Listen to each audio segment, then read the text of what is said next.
Welcome back. मैं हूं नागेंद्र सिंह और आप देख रहे हैं आईबीसी का official channel. Graduation part one, खास करके BRA BU यूनिवर्सिटी से जो भी स्टूडेंट्स है उसके लिए आने वाले कुछ दिन एक नाइटमेयर की तरह है, जिसमें बच्चों को पता नहीं है कि क्या होगा नहीं होगा, एग्ज़ाम्स होगी कैसी होगी, एग्ज़ाम्स कैसे होंगे। अभी ये बताया जा रहा है कि ऑब्जेक्टिव टाइप्स ऑफ क्वेश्चंस आएंगे।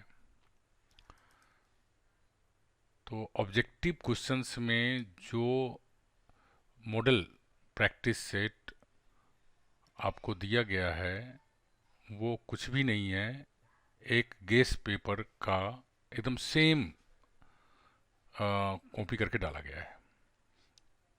ठीक है, इसलिए मैं गेस पेपर की कॉपी कह रहा हूँ क्योंकि पहले गेस पेपर मार्केट में आया और बाद में सेम क्वेश्चन एकदम एक सेम सीक्वेंस में क्वेश्चंस आपके मॉडल क्वेश्चंस पेपर्स में दिए हुए हैं। इससे दो बातें स्पष्ट होती है। एक बात तो यह स्पष्ट होती है कि government objective types of questions लेगी, लेकिन गवर्नमेंट क्वेश्चंस बनाने में टेंशन नहीं ले रही है। तो आपके लिए एक फ़ायदा ये हो सकता है कि संभवतः मे बी कि ये जो अबाउट 300 क्वेश्चंस दिए गए हैं, निश्चित रूप से सारे के सारे इसी में से आपके पास एग्ज़ाम्स में आ जाए। ये मेरी सोच है, इसकी कोई गारंटी नहीं है। दूसरी बात यह है कि आप ये जो 300 क्वेश्चंस दिए हुए हैं केस पेपर में या इस मॉडल प्रैक्टिस सेट में दिया गया है, पेपर वन में दिया गया है, जो इसमें जो भी क्वेश्चंस है उसका सीधा सीधा आपके जो पार्ट वन के सिलेबस है उससे पूरी तरह से कोई संबंध नहीं है। बहुत सारे ऐसे क्वेश्चंस हैं जिसका आपके पार्ट वन के सिलेबस में जिक्र भी नहीं है। ऐसे में बच्चे जो पार्ट वन की सारी बुक्स पढ़ ली होगी, पूरी बुक्स पढ़ ली है, अपनी लाइन बाय लाइन बुक्स पढ़ ली है, बावजूद उसके ऐसे बहुत सारे क्वेश्चंस हैं जिसका जवाब उन्हें नहीं आने वाला। लेकिन बिहार गवर्नमेंट के एग्ज़ाम्स लेने का अपना तरीका है। इसमें सभी विषम परिस्थितियों के बावजूद आप जो कर सकते हैं, आपके पास जो कम टाइम बचा हुआ है, इस टाइम में आप एक ही चीज़ कर सकते हैं कि आपके पास जो अपॉर्चुनिटी है उसमें अधिकतम मार्क्स गेन करने की कोशिश करें। मैं जानता हूं कि इन ऑब्जेक्टिव्स क्वेश्चंस को सिंपली रट लेना सबके बस की बात नहीं है। अगर रट भी लेते हैं, थोड़ा बहुत अगर चेंजिंग करके क्वेश्चंस डाला गया तो फिर आपका रटा हुआ काम नहीं आएगा। मैं अभी जो आपको समझाने जा रहा हूं, इसमें जो भी क्वेश्चंस है उससे संबंधित कुछ बातें भी मैं डिलीट कर दूंगा, ताकि थोड़े बहुत फेर बदल करके भी अगर क्वेश्चंस डाले जाते हैं तो आप बना सकें। दूसरी बात कि सभी क्वेश्चंस को मैं डील कर दूंगा, जिसका बेनिफिट ये मिलेगा कि आपको इस वीडियो को देखते ही वो क्वेश्चन याद हो जाएंगे। आपके लिए याद करना आसान हो जाएगा क्योंकि इससे संबंधित सारे संदर्भ की चर्चा मैं करने वाला हूँ। तो चलिए स्टार्ट करते हैं विदाउट वेस्टिंग टाइम। मैं इस वीडियो में केवल 10 क्वेश्चंस डील करने वाला हूं। अगर आप लोगों को पसंद आए, आप लोगों को लगेगा कि ऐसा करना आपके लिए बेनिफिशियल है, तो मैं 2 से 3 दिनों के अंदर ही मेहनत करके सारे क्वेश्चंस को डील कर दूंगा। अगर अगर आपको लगेगा कि आपके लिए फ़ायदेमंद है तो आप कमेंट में ज़रूर लिखें कि आपके लिए हेल्पफुल है। अगर नहीं हेल्पफुल होगा तो फिर मैं आगे मेहनत नहीं करूंगा। तो विदाउट डिले लेट्स स्टार्ट। हमारा सबसे पहला क्वेश्चन है, how many sonnets did Shakespeare right in all? कि शेक्सपियर ने सब मिलाकर कितने सोनेट्स लिखे? ऐसे कोई बच्चा भी हो सकता है जिसको सोनेट्स क्या होता है पता ही नहीं, तो थोड़ी सी आप समझ लीजिए। सोनेट्स जो होती है 14 लाइन्स वाली पोएम होती है। 14 लाइन्स वाली पोएम होती है। 14 पंक्तियों वाली कविताओं को सोनेट्स कहा जाता है। तो सोनेट्स, हो सकता है कि आपको सोनेट से रिलेटेड प्रश्न आ जाए, who is the father of English sonnets? तो आप याद कर लेंगे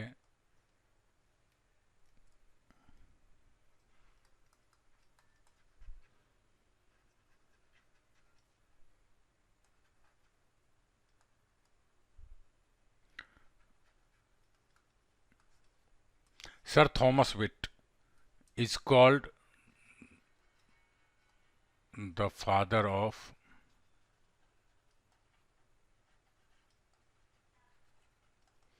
इंग्लिश सोनेट। जो सोनेट की शुरुआत हुई थी वो इटली के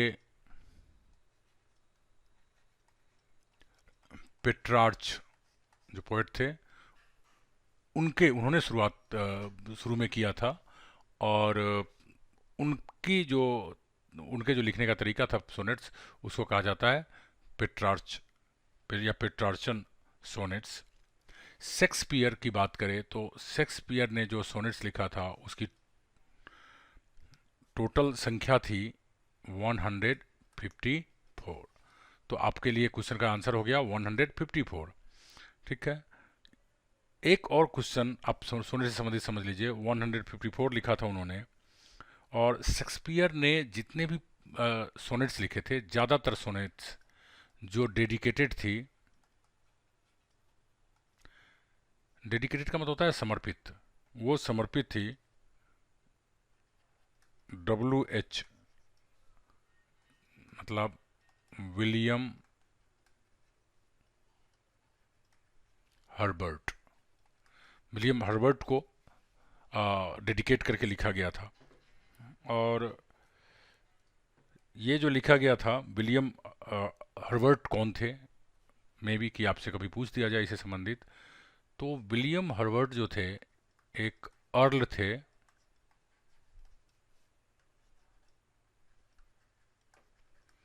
अर्ल ऑफ पेम्ब्रोक।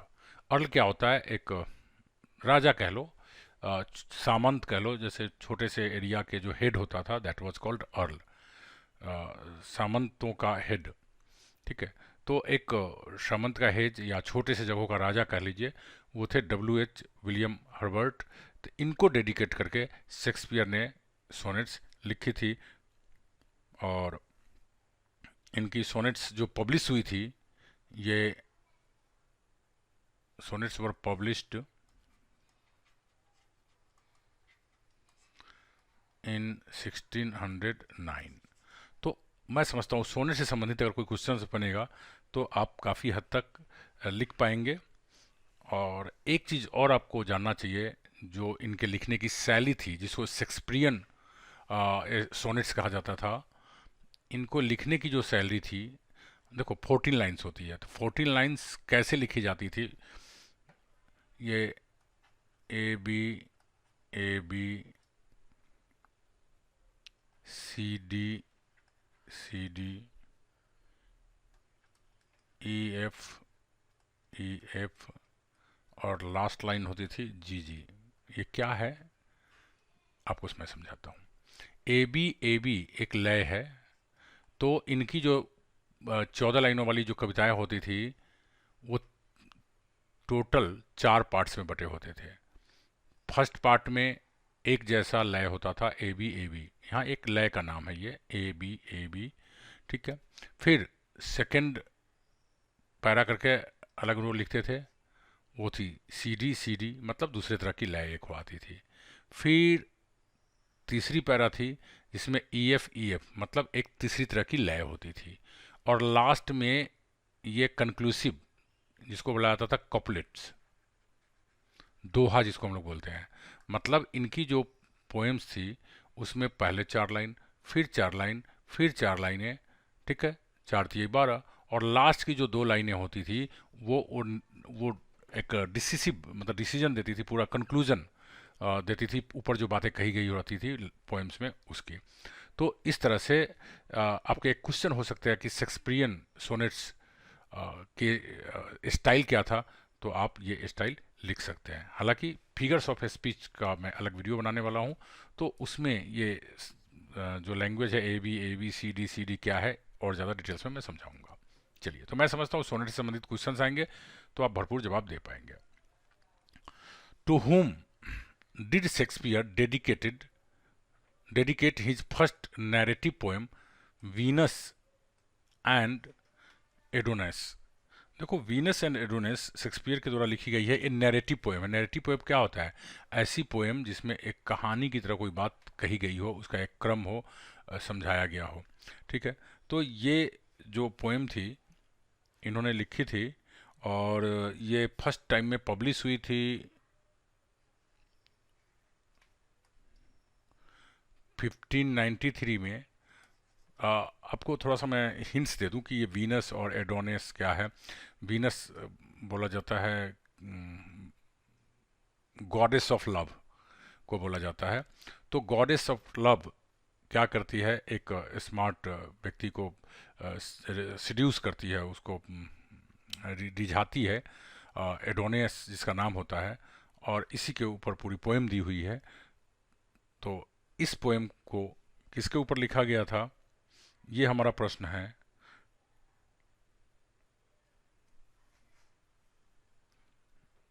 तो ये पोएम भी लिखा गया था अर्ल ऑफ साउथम्पटन जो है उनके डेडिकेशन में लिखा गया था। और ये जो थे अर्ल ऑफ साउथहैम्पटन, जिनका नाम था हेनरी हेनरी वाइरोथस्ले। यहाँ पे नाम इम्पोर्टेंट नहीं दिया गया है। तो किसके डेडिकेशन में लिखा गया था? अर्ल ऑफ साउथहैम्पटन का। तो ये एक्चुअली थर्ड अर्ल थे साउथहैम्पटन का। तो आपको आई होप कि ये समझ में आ गई होगी। और ये वीनस एंड एडोनिस जो था, इसमें 199 स्टैंजास थे।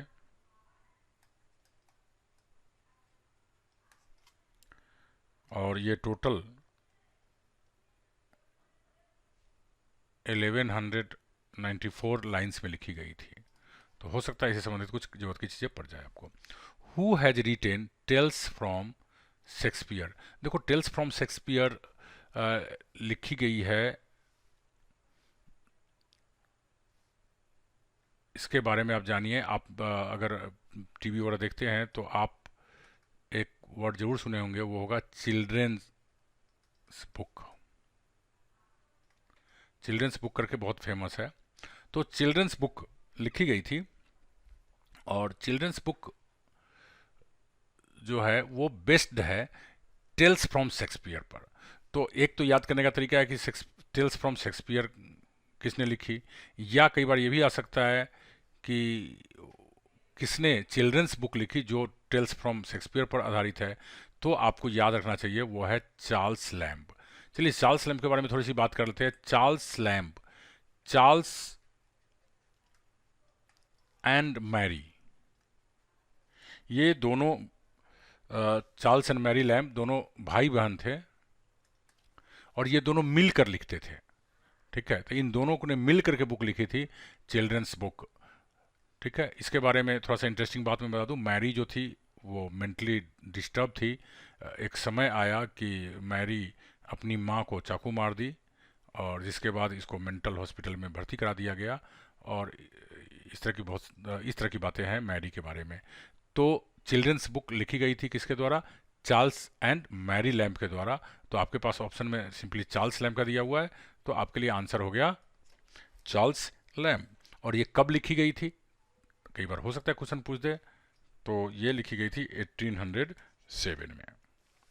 तो आई होप कि इससे संबंधित अगर थोड़ा वेरी करके भी क्वेश्चन आएगा तो आप लिख सकते हैं। नेक्स्ट क्वेश्चन है, the phrase what's in a name occurs in. What's in a name, ये किस प्ले में, किस ड्रामा में इसकी चर्चा की गई है? तो आपको मैं बता दूं, अगर आप रोमियो और जूलियट की कहानी जानते हैं तो आपको ये याद होना चाहिए।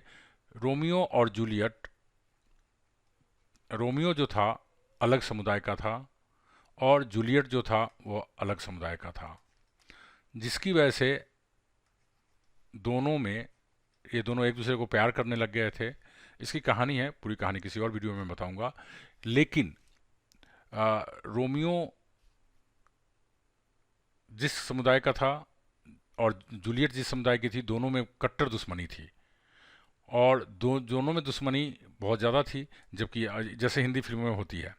ठीक है, तो इसी में जूलियट एक समय में बोलती है कि नाम में क्या रखा है, तो रोज़ के बारे में कहती है कि अगर रोज़ को कुछ और भी नाम देता तभी भी वो स्मेल करती, तभी भी स्वीट ही स्मेल करती, तो नाम में क्या रखा है। तो वहीं पे जूलियट कहती है व्हाट्स इन ए नेम, नाम में क्या रखा है। ठीक है, तो इसकी कहानी आपको मालूम होना चाहिए, जूलियट, रोमियो एंड जूलियट की। अगर रोमियो एंड जूलियट की कहानी आपको याद होगी तो ये आराम से बन जाएगा। ठीक है, तो आप याद रखेंगे, व्हाट्स इन नेम फेमस है इसके लिए। Who has written the critical book characters of Shakespeare's plays, किसने लिखा है कैरेक्टर्स ऑफ शेक्सपियर प्लेज। तो आपको इसके लिए एक राइटर का नाम याद करना पड़ेगा आपको, वो है विलियम हैजलिट। जी हाँ, हमारा ऑप्शन जो सी है विलियम हैजलिट। विलियम हैजलिट एक अपने समय के बहुत ही बड़े क्रिटिक्स एंड एसेइस्ट थे। एक तो वो क्या थे, क्रिटिक्स थे, और दूसरा एसेइस्ट थे, मतलब आलोचक भी बहुत बड़े थे और बहुत बड़े निबंधकार भी थे। तो आपको याद रखना पड़ेगा ये नाम, विलियम हैजलिट। ठीक है, और उन्होंने जो बुक लिखी थी कैरेक्टर्स ऑफ शेक्सपियर्स प्लेज। ठीक है, ये एक क्रिटिकल बुक्स थी जिसको हैजलिट ने लिखा था। नेक्स्ट चलते हैं, व्हाट इज रेप ऑफ ल्यूक्रिस। देखो, रेप ऑफ ल्यूक्रिस के बारे में अगर हम बात करें तो आप जानते हैं रेप मतलब होता है बलात्कार करना। तो यहाँ पे क्या कहानी है, ल्यूक्रिस की क्या कहानी है, तो आप समझ लीजिए। रोमन में एक कैरेक्टर का नाम है ल्यूक्रिटा। ठीक है, ल्यूक्रिटा एक लेडी थी, वुमेन थी, रोमन वुमेन थी, जो बहुत सुंदर थी। उसे रेप कर दिया गया, रेप्ड बाय सेक्सटस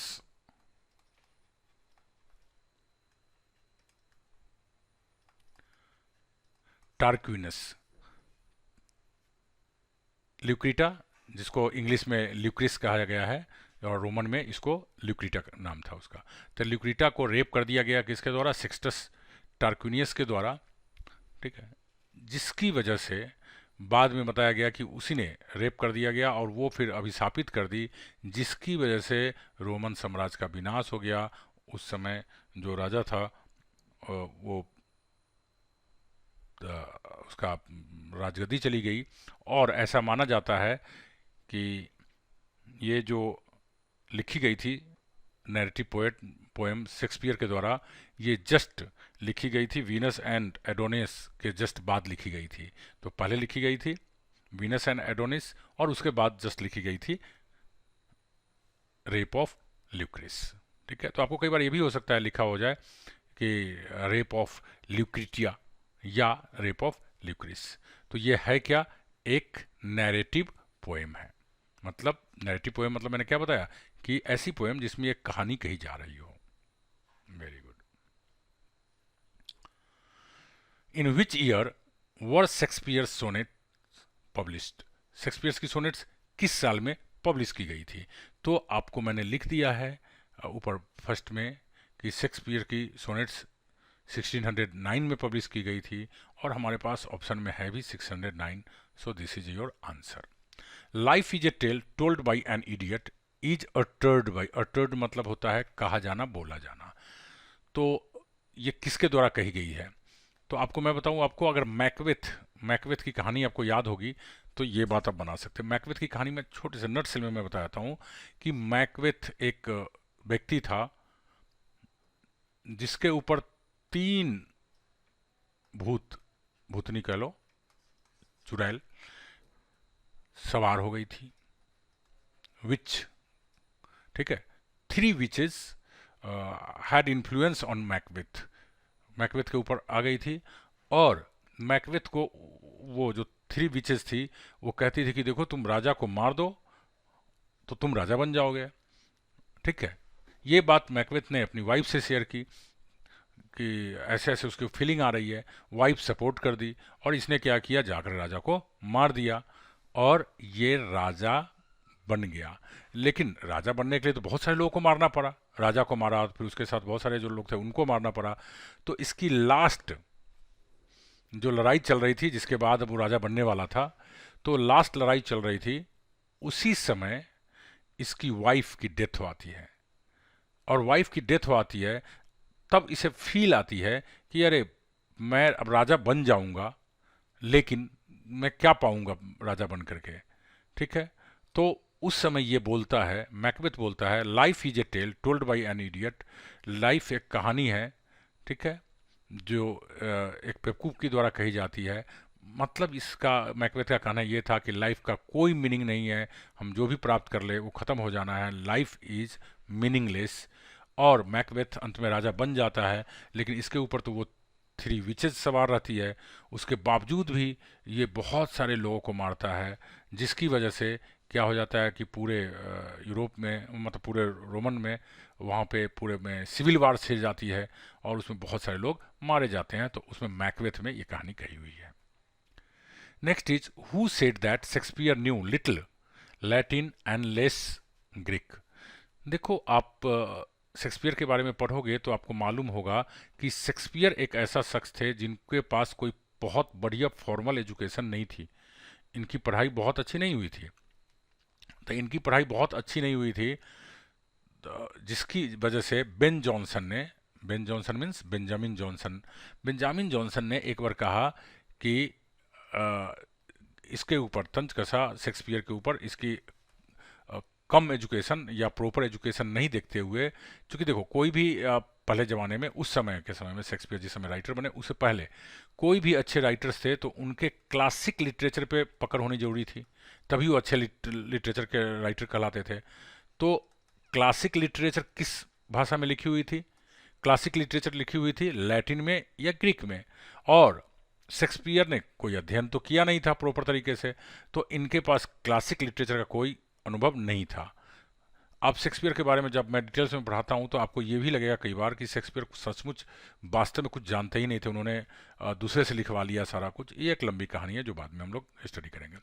तो क्लासिक लिटरेचर के बारे में बेंसन को पता था कि ये प्रॉपर एजुकेशन नहीं पाए हुए हैं, और इसलिए उन्होंने कह दिया था कि शेक्सपियर न्यू लिटिल लैटिन, या कई बार स्मॉल लैटिन भी लिखा हुआ आपको आ जाए तभी भी वही समझेंगे, लिटिल लैटिन या small Latin and less Greek. मतलब बहुत कम, न के बराबर लैटिन जानते हैं और न के बराबर ग्रीक जानते हैं, मतलब बिल्कुल इनको नहीं आती है। तो ये बात कही गई किसके द्वारा? बेन जॉनसन के द्वारा। Next and the last for this video is which of the following was the last play written by Shakespeare. देखो यहाँ पे एक चीज याद रखना है, लास्ट प्ले ड्रामा की बात की जा रही है।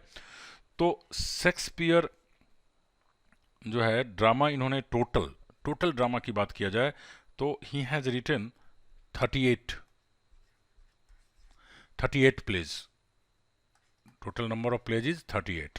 ठीक है, कई बार पूछा हो सकता है, इस तरह के क्वेश्चन पूछ दे आपको। ठीक है, और इनकी जो लास्ट प्लेज थी that was the Tempest. The Tempest, आप टेम्पेस्ट 9th में पढ़े होंगे। ठीक है, अगर नहीं पढ़े हैं तो फिर कभी मैं बताऊंगा। ओके, तो टेम्पेस्ट में, द टेम्पेस्ट ये लिखी गई थी कोई 1611 और 12 के बीच। Exact date is not sure, nobody knows it. ठीक है, 11 और 12 के बीच। आपको मालूम है कि शेक्सपियर जो थे वो 1564 में उनका जन्म था एंड 1660 में उनकी डेथ थी। तो आपको मालूम है कि 1611 या 12 में लिखी थी, और that was the last play the Tempest. तो हमारा ऑप्शन हो गया द टेम्पेस्ट। देखिए, तो मैं ये छोटे छोटे जानकारी दे करके मैंने कोशिश किया कि अगर थोड़ा सा भैरी भी हो तब भी इससे क्वेश्चन आपको टकरा जाए, और शायद आपको ऐसा करने से जल्दी आपको याद हो जाए और लंबे समय तक याद भी रहे, एटलीस्ट एग्जाम्स तक तो याद रहे ही।